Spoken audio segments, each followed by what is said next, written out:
All right, so today we're going to be working on the electron configurations, and we're going to be looking at essentially it's that image that you might have seen when watching cartoons, the Jimmy Neutron Boy Genius.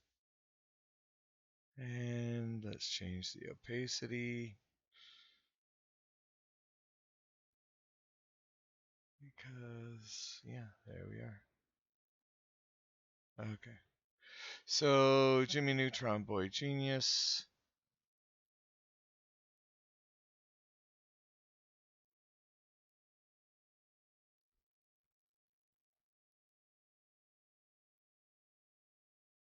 Okay, and there's our nucleus. So, each one of these represents an orbital. And if we were to look at our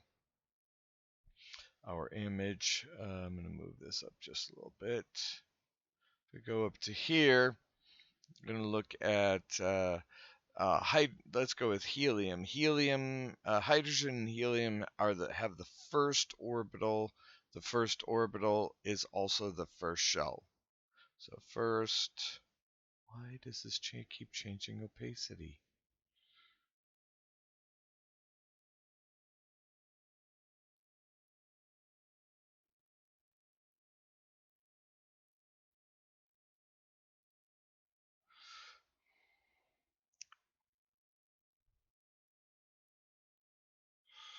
So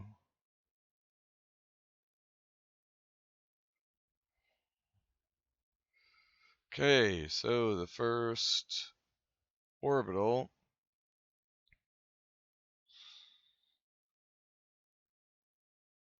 is also the first shell.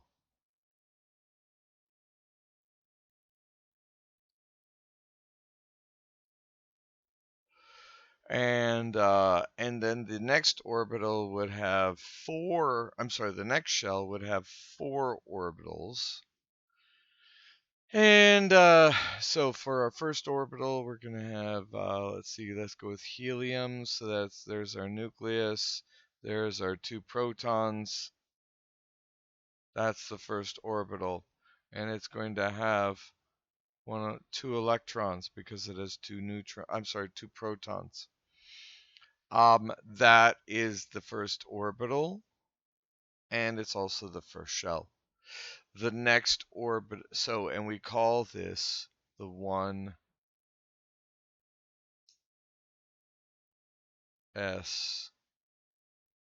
1s uh, uh, orbital.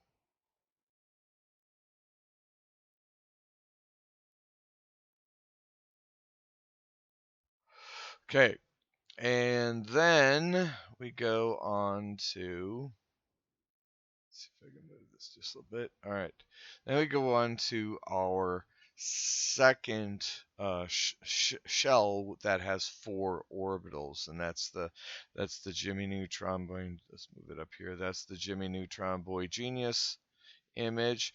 Each orbital is going to have 2 electrons.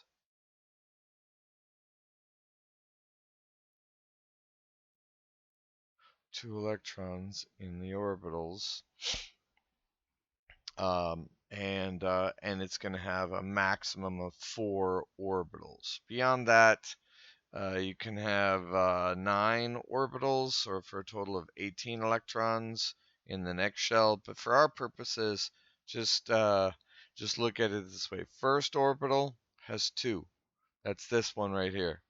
Second orbital has 8 electrons. Next shell would be having 4 orbitals with 2 electrons each, so a total of maximum of 8 electrons in the shell. 8 electrons in shell.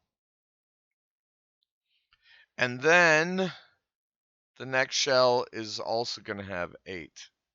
So, and the way that we refer to this is, here's the first orbital. That's your 1s orbital. And then the next, so then this would be 2s, and then this would be 2p, 2p, and 2p. So you have three 2p's, and that is where that leads us to this. Now, this is a slightly different diagram, but to be honest, this actually makes a heck of a lot of sense. Let's switch our colors up just a little bit for the moment. Let's switch it to a blue. Yeah, I like that. And you know what? Let's go with a red. It can be seen. All right, so this first shell right here is the 1s orbital. And now it decides it's going to stop presenting. And, oh great. So, and, okay, I fixed the problem. All right, so the 1s orbital is also the first shell. So the 1s orbital is 1s, and it's going to have a maximum of 2 electrons. The 2s orbital is in the second shell, and it's going to have maximum of 2 electrons. The third, and in the second shell, you're going to have 3 more orbitals for a total of 4 orbitals, and those are going to be labeled 2p.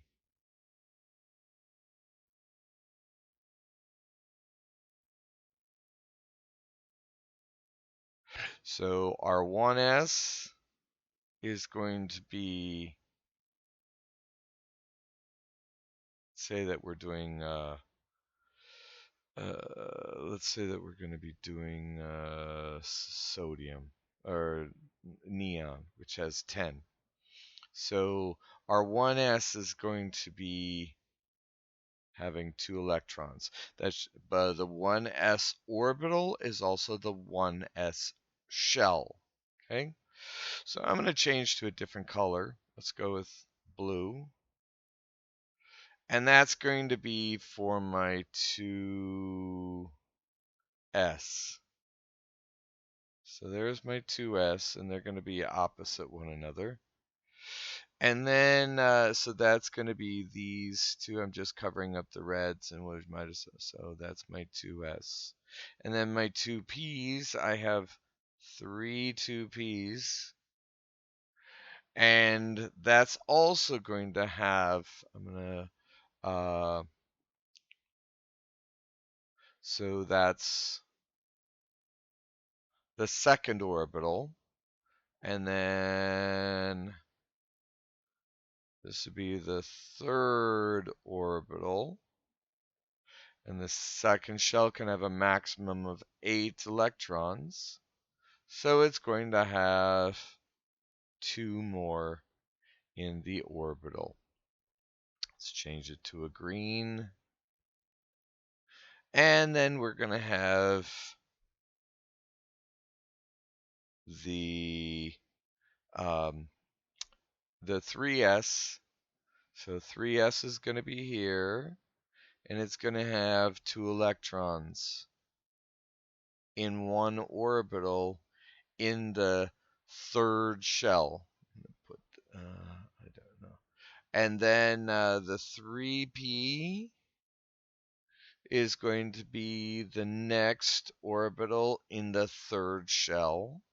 Another 3p is also going to have 2 more electrons opposite one another. Remember, the charge on electrons is negative, so they're going to push away from each other as hard as they want, or as hard as they can. So then the last orbital in the third shell would be the last 3p orbital, and you're going to have a total of 8 electrons in the next shell. When we start getting to 4s and 3D and 4D, and it just starts getting really confusing. So for our purposes right now, let's just worry about the first three first three shells. So I'm going to go back to red so that you can see that.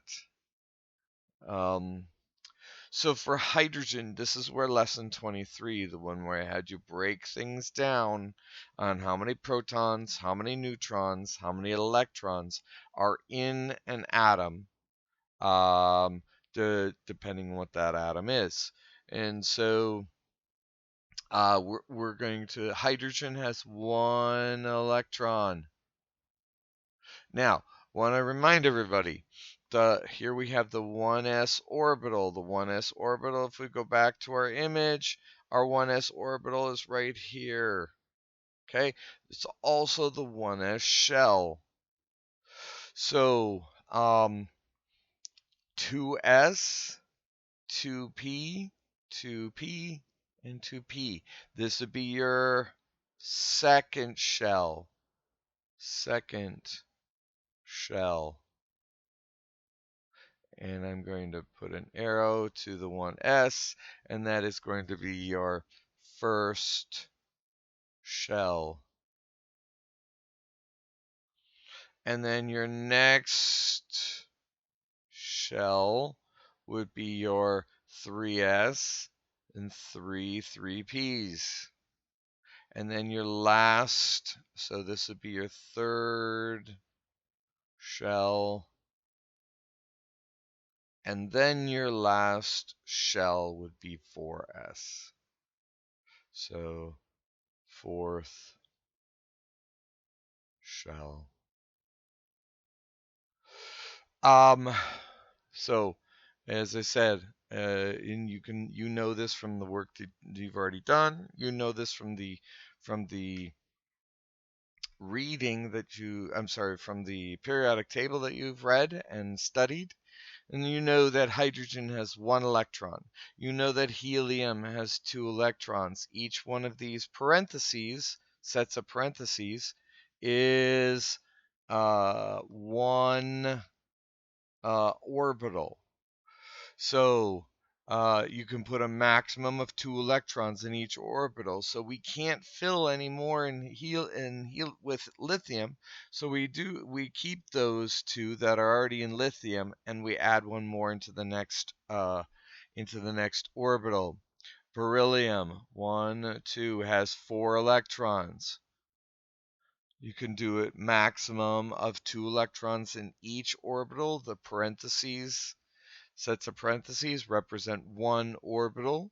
So there are 4 electrons for beryllium. Boron has 5. 1, 2 in the first orbital. 3, 4 in the next orbital, but it has 5. So you have to put 5 electrons, 1 in each shell, for the for boron. All you have to do is fill up the rest. I'm going to tell you right now, this last one right here should have 2 electrons in it, and it should go all the way across. So I'm sure you can see the pattern. You have 1 for hydrogen, 2 electrons for helium, 3 for lithium, 4 for beryllium, 5 for boron, and I'm sure you can figure out, based on the pattern or the periodic table, how many electrons carbon has. Remember, the electrons equal, just for those of you, electrons equal the atomic number, which also equals the protons. So, if there's any questions, feel free to email me or text me. You all have my phone number. And for those of you who are not in my class at the moment, feel free to leave a comment below, and I will get back to you as soon as I can. You all have a wonderful day, and peace.